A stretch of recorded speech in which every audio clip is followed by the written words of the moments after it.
આતંકી યાસીન ભટકલનું પોલીસ દ્વારા રિહર્સલ કરવામાં આવ્યું હતું, જેમાં સુરતના કાપોદ્રા, સરથાણા, વરાછા સહિતના વિસ્તારોમાં રિહર્સલ કરવામાં આવ્યું હતું.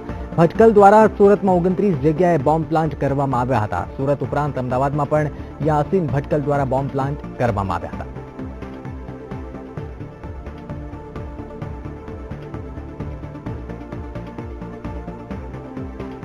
સંવાદદાતા વિશાલ મહેતા અમારી સાથે લાઈવ જોડાયો છે. વિશાલ, યાસીન ભટકલનો કબજો મેળવ્યા બાદ સતત તપાસ થઈ રહી છે. સતત એ જાણવાનો અધિકારીઓ દ્વારા પ્રયત્ન થઈ રહ્યો છે કે કોઈ કડી મળી જાય. હાલ જે રિકન્સ્ટ્રક્શન થઈ રહ્યું છે, શું તથ્યો બહાર આવવાની શક્યતાઓ છે?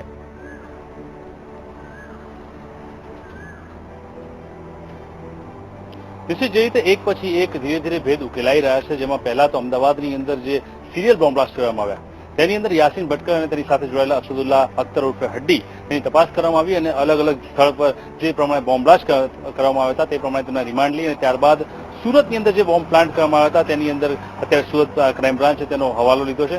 તેમને ટ્રાન્સફર વોરંટથી ત્યાં સુરતમાં લઈ જઈ અને ખાસ તપાસ હાથ ધરવામાં આવી છે. એની અંદર આજે યાસીન ભટકલનું રિહર્સલ કરવામાં આવ્યું હતું. જે જગ્યા પર બોમ્બ પ્લાન્ટ કરવામાં આવ્યા હતા તેમાં ખાસ કરીને રથાણા, રાછા અને કાપોદ્રા જેવા અલગ અલગ વિસ્તારની અંદર જ્યાં બોમ્બ પ્લાન્ટ કરવામાં આવ્યા તે તમામ જગ્યાએ યાસીન ભટકલ સાથે ક્રાઇમ બ્રાન્ચની ટીમ પહોંચી હતી અને કેવી રીતે બોમ્બ પ્લાન્ટ કરવામાં આવ્યા, તેણે રેકી કેવી રીતે કરી હતી અને બોમ્બ પ્લાન્ટ કરવા માટે જે જગ્યા પસંદ કરવામાં આવી હતી તે કેવી રીતે પસંદ કરી હતી તે તમામ હકીકતો જાણવા માટે ક્રાઇમ બ્રાન્ચે તપાસનો તખ્તો તૈયાર કર્યો હતો.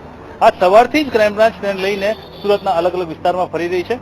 કુલ 29 જગ્યાએ બોમ્બ પ્લાન્ટ કર્યા હોવાનું યાસીન ભટકલે પોતાની પૂછપરછની કબૂલાતમાં જણાવ્યું છે.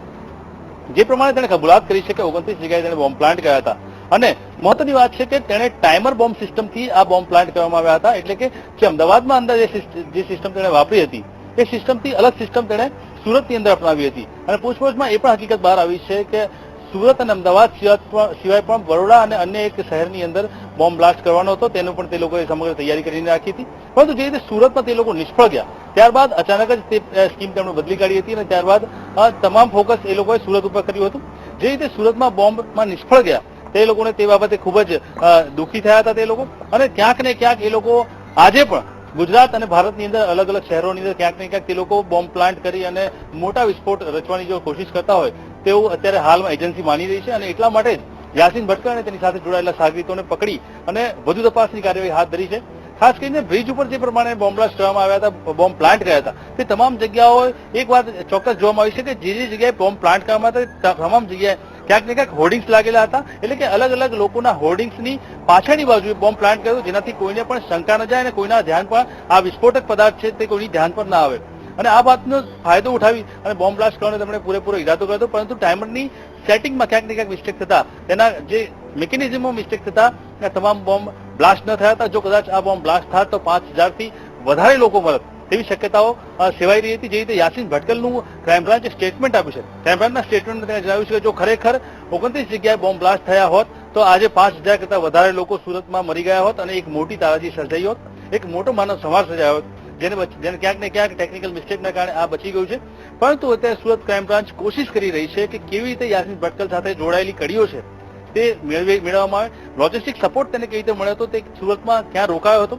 સુરતમાં જ્યારે બોમ્બ બ્લાસ્ટ કરવાની તૈયારીઓ કરી હતી ત્યારે તે ભરૂચના એક મકાનમાં રોકાઈ અને તમામ બોમ્બ તેણે તૈયાર કર્યા હતા. આથી તે લોજિસ્ટિક સપોર્ટ માટે કોણ તેની સાથે આવ્યું હતું, તેની સાથે સુરતની અંદર કઈ કઈ ટીમ જોડાયેલી હતી, રેકી કોણે કરી હતી, બોમ્બ પ્લાન્ટ કરતી વખતે તેની સાથે કોણ કોણ આવ્યું હતું, આ તમામ કડીઓ મેળવવા માટે અત્યારે હાલમાં ક્રાઇમ બ્રાન્ચ મથી રહી છે. અને સુરતમાં આ તમામ જગ્યા પર આજે એક રિહર્સલ કરવામાં આવ્યું હતું અને તેના આધારે આ રિહર્સલ બાદ એક વધુ તારણ કાઢવા માટે ક્રાઇમ બ્રાન્ચ અત્યારે કાર્યરત બની છે. બિલકુલ વિશાલ, સવાલ એ પણ છે કે ક્રાઇમ બ્રાન્ચ જે રીતે અમદાવાદમાં યાસીન ભટકલની જે ભૂમિકા હતી તેની તપાસ કરી રહી હતી ને જે સહકાર આપનાર લોકો હતા તેની પણ કડી મેળવી રહી છે, તો સુરતમાં જે 29 બોમ્બ પ્લાન્ટ કર્યા હતા અને જેમાં નિષ્ફળતા નીવડી, તો શું હવે તપાસમાં એ પણ સામે આવશે કે સુરતમાં યાસીન ભટકલે કોની મદદ લીધી હતી, કોણ લોકો હતા જેણે યાસીન ભટકલને પ્રોત્સાહન આપ્યું, પછી એ વસ્તુનું પ્રોત્સાહન હોય કે કોઈ પણ પ્રકારનું, એટલે શું તપાસમાં એ તમામ વસ્તુ પણ બહાર આવવાની શક્યતા છે?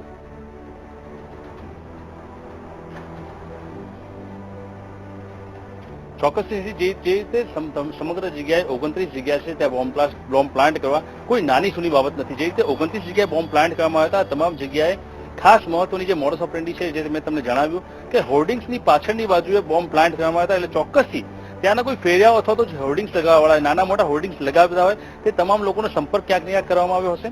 તેમાંથી કોઈ વ્યક્તિ સાથે જોડાયેલું હોય તેવું પણ બની શકે, અથવા તો તેમની જ ગીરોનો કોઈ માણસ આ રીતે હોર્ડિંગ્સ લાવી અને અલગ અલગ જગ્યાએ લગાવ્યા હોય અને તેની સાથે સાથે બોમ્બ પણ પ્લાન્ટ કર્યા હોય એવું પણ બની શકે.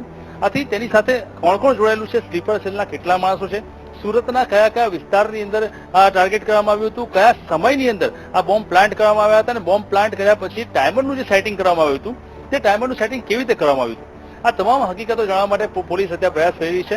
જે રીતે આ આતંકવાદીઓ પકડાયા છે જેમાં ખાસ કરીને યાસીન ભટકલની વાત કરીએ તો યાસીન ભટકલે અત્યાર સુધીમાં સમગ્ર ભારત અને અન્ય જગ્યાઓ પર જો વાત કરવામાં આવે તો 12 થી 15 જગ્યાએ બોમ્બ બ્લાસ્ટ કર્યા છે અને તેની અંદર 450 થી વધારે લોકોના મોત નીપજ્યા છે.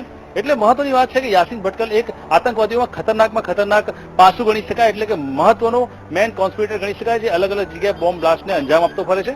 આથી યાસીન ભટકલ સાથે એક મોટો ગીરો જોડાયેલો હોય અને સ્લીપર સેલનો મોટું એક જૂથ તેની સાથે જોડાયેલું હોય તેવું અત્યારે હાલમાં ક્રાઇમ બ્રાન્ચ માની રહી છે.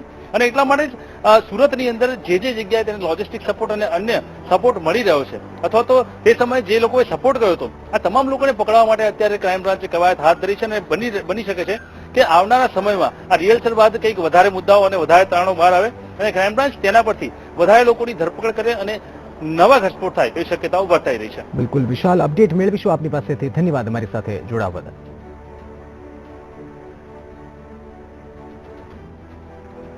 અન્ય સમાચારો પર નજર કરીશું.